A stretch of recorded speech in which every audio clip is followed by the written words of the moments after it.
பிள்ளையே, என்னை ஏமாற்றியவர்களை ஏன் இன்னும் தண்டிக்கல என்ற கேள்வி உன் இதயத்தில் எத்தனை முறை எழுந்திருக்கிறது?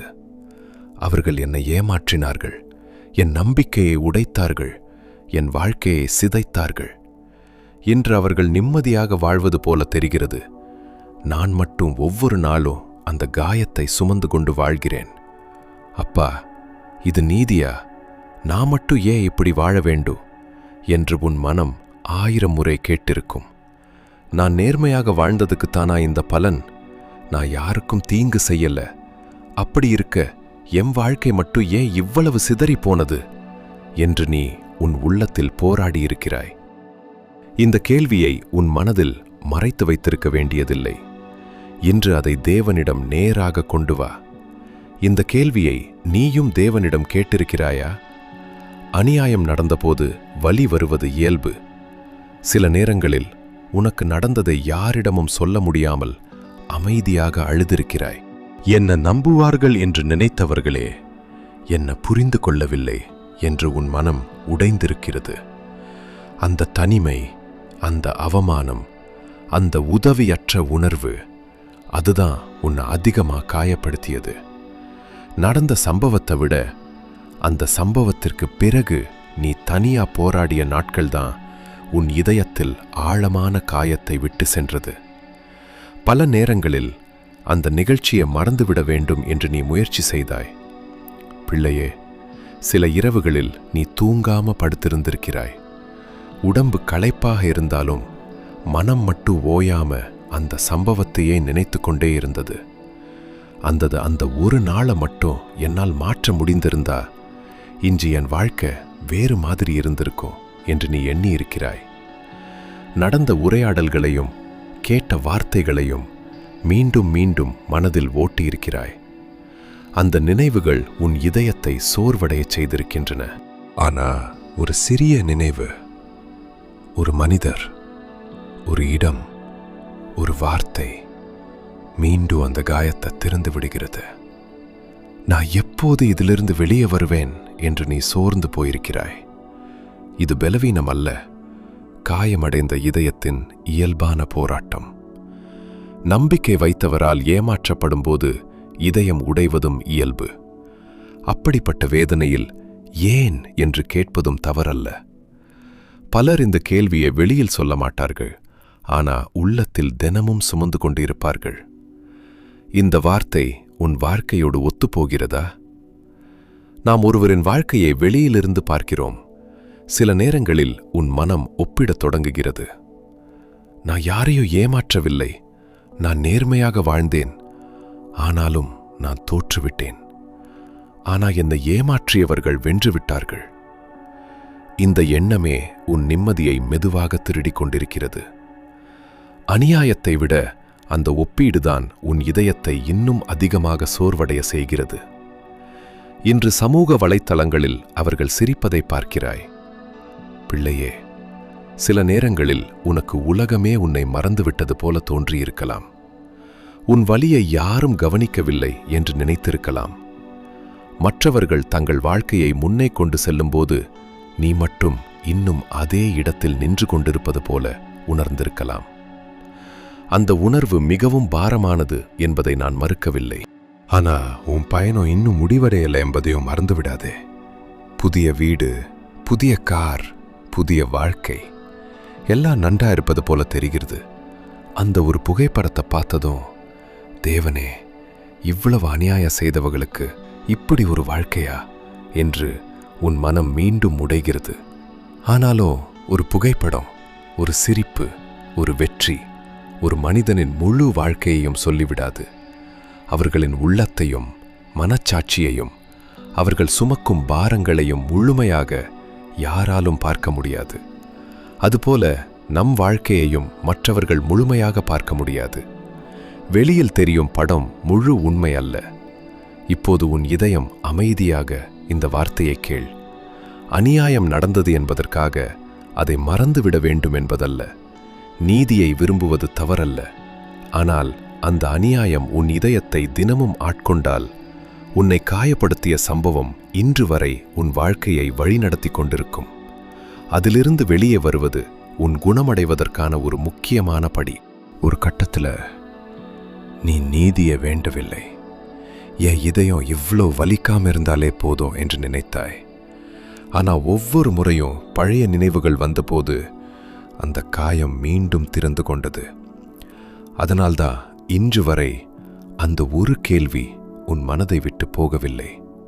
நாம் கேட்கும் கேள்வி பல நேரங்களில் இதுதான், அவர்களுக்கு என்ன ஆகும் என்ற கேள்வி உன் மனதில் இருப்பது இயல்பு. ஆனா அந்த கேள்வியோடு சேர்ந்து இன்னொரு வலியும் இருக்கிறது. நான் இழந்த வாழ்க்கை என்ன ஆகும்?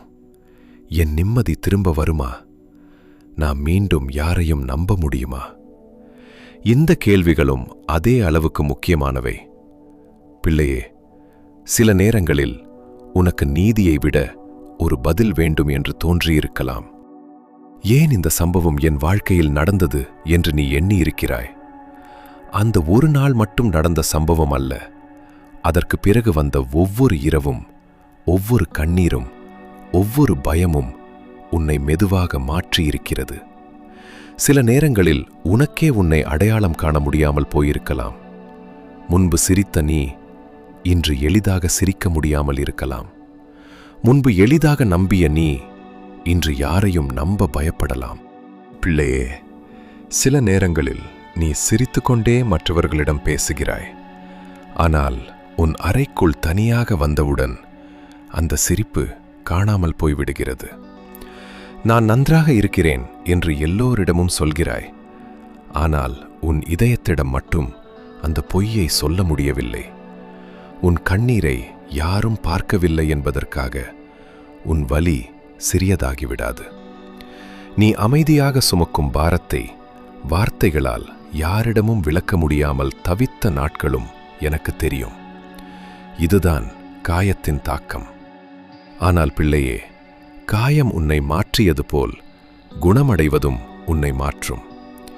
இன்று இது முடியாதது போல தோன்றலாம். ஆனால் குணமடையும் பயணமும் ஒரு நாள் ஒரு சிறிய முடிவிலிருந்துதான் தொடங்குகிறது. ஆனால் இன்னொரு கேள்வியையும் நம்மிடம் கேட்கலாம். இந்த அனுபவத்திற்கு பிறகு நான் எப்படி வாழப்போகிறேன்? இந்த ஒரு கேள்விதான் உன்னை கடந்த காலத்தின் கைதியாக வைத்திருக்குமா அல்லது எதிர்காலத்தை நோக்கி நடக்க வைக்குமா என்பதை தீர்மானிக்கும். ஏனெனில் வாழ்க்கை மாற ஆரம்பிப்பது நடந்ததை மாற்றும்போது அல்ல, அதை பார்க்கும் பார்வை மாறும்போதுதான். இந்த கேள்வி உன்னை எதிர்காலத்தை நோக்கி அழைத்துச் செல்கிறது. நியாயத்தை மனிதர்கள் உடனடியாக காண விரும்புகிறார்கள். ஆனால் வாழ்க்கையின் முழு படத்தை நாம் அறியோம். அதனால் நான் இப்போது பார்க்கிறதே முழு உண்மை என்று முடிவு செய்துவிடாமல், நம்மால் பார்க்க முடியாத பல அம்சங்களும் இருக்கலாம் என்பதை நினைவில் வைத்துக் கொள்ள வேண்டும். உன்னை ஏமாற்றியவர்கள் உன் சொத்தையோ, உன் நம்பிக்கையையோ, உன் சிரிப்பையோ எடுத்திருக்கலாம். ஆனா இனி உன் எதிர்காலத்தையோ அவர்கள் எடுத்துக்கொள்ள அனுமதிக்காதே. கடந்த காலம் உன்னை காயப்படுத்தியிருக்கலாம். ஆனா அந்த கடந்த காலத்திற்கு தினமும் அதிகாரம் கொடுப்பது மட்டும் உன் கையில் இருக்கிறது. ஒரு நாள் அந்த சம்பவத்தை நினைத்தாலும் உடைந்து போகாம பேசக்கூடிய நாளும் வரும். அந்த நாள் வராது என்று இன்று உனக்கு தோன்றலாம். ஆனால் காயங்கள் என்றும் ஒரே அளவு வலிக்காது. இன்று உன்னிடம் எல்லா பதில்களும் இல்லாமல் இருக்கலாம். பிள்ளையே, நீ பலமுறை மீண்டும் ஆரம்பிக்க முயற்சி செய்திருக்கிறாய். ஆனால் பழைய காயம் மீண்டும் நினைவுக்கு வந்ததும் என்னால் முடியாது என்று உட்கார்ந்திருக்கிறாய். அதற்காக உன்னை வெறுக்காதே.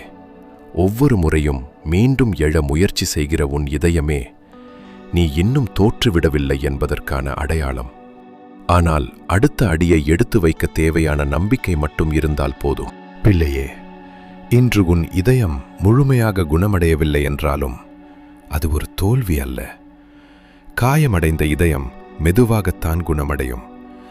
சில நாட்களில் நீ வலிமையாக இருப்பாய். சில நாட்களில் மீண்டும் உடைந்து போனது போல தோன்றும். அதற்காக உன் பயணம் வீணாகிவிட்டது என்று நினைக்காதே.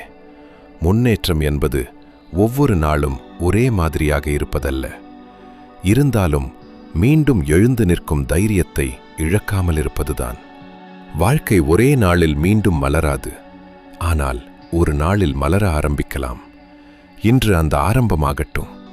உன் கண்ணீரால் எழுதப்பட்ட இந்த அத்தியாயம் உன் வாழ்க்கையின் கடைசி அத்தியாயம் அல்ல. நடந்த அநியாயம் உன் வாழ்க்கையின் முழு அடையாளமாக மாற வேண்டிய அவசியமில்லை. நீ இன்று வரை தேடிய பதில் அவர்களுக்கு என்ன ஆகும் என்பதல்ல, நான் எப்படி மீண்டும் வாழ ஆரம்பிப்பேன் என்பதுதான்.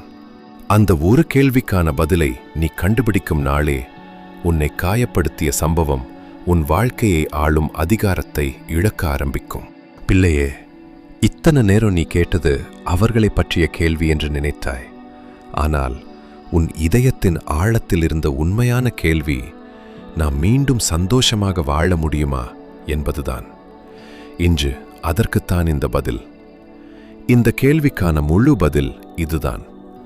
உன் வாழ்க்கையின் மதிப்பை உன்னை காயப்படுத்தியவர்களின் இன்றைய நிலையை வைத்து ஒருபோதும் அளக்காதே. அவர்கள் செய்த செயல்களுக்கு அவர்கள் ஒரு நாள் பதிலளிக்க வேண்டிய நேரம் வரும். ஆனால் அந்த பொறுப்பு எப்படி, எப்போது, எந்த விதத்தில் வெளிப்படும் என்பதை நீ தீர்மானிக்க வேண்டியதில்லை. அந்த பாரத்தை உன் இதயத்தில் சுமந்து கொண்டு வாழவும் வேண்டியதில்லை.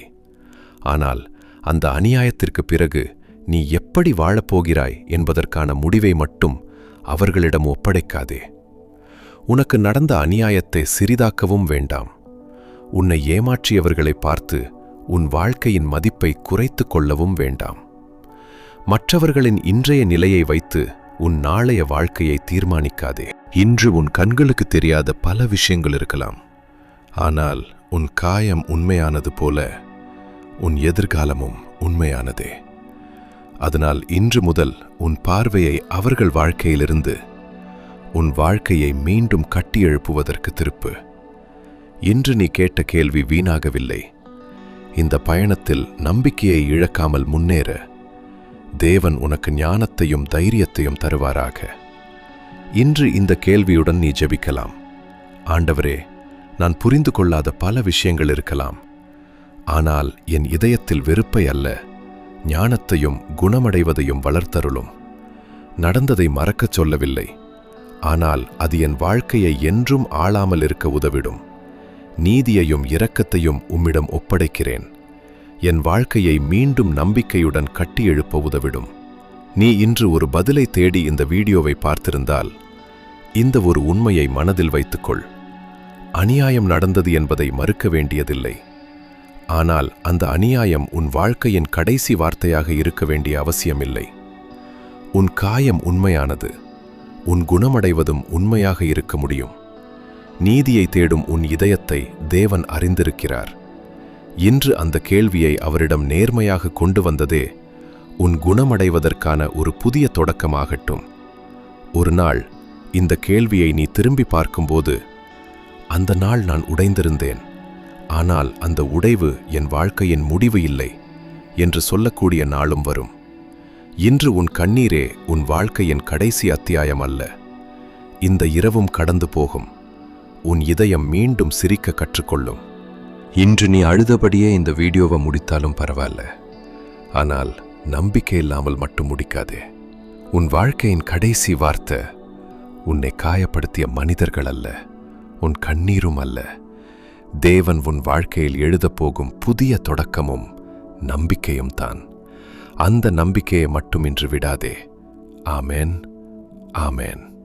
இந்த வார்த்தை இன்று உங்கள் இதயத்தோடு பேசியிருந்தால் ஆமேன் என்று எழுதிவிடுங்கள்.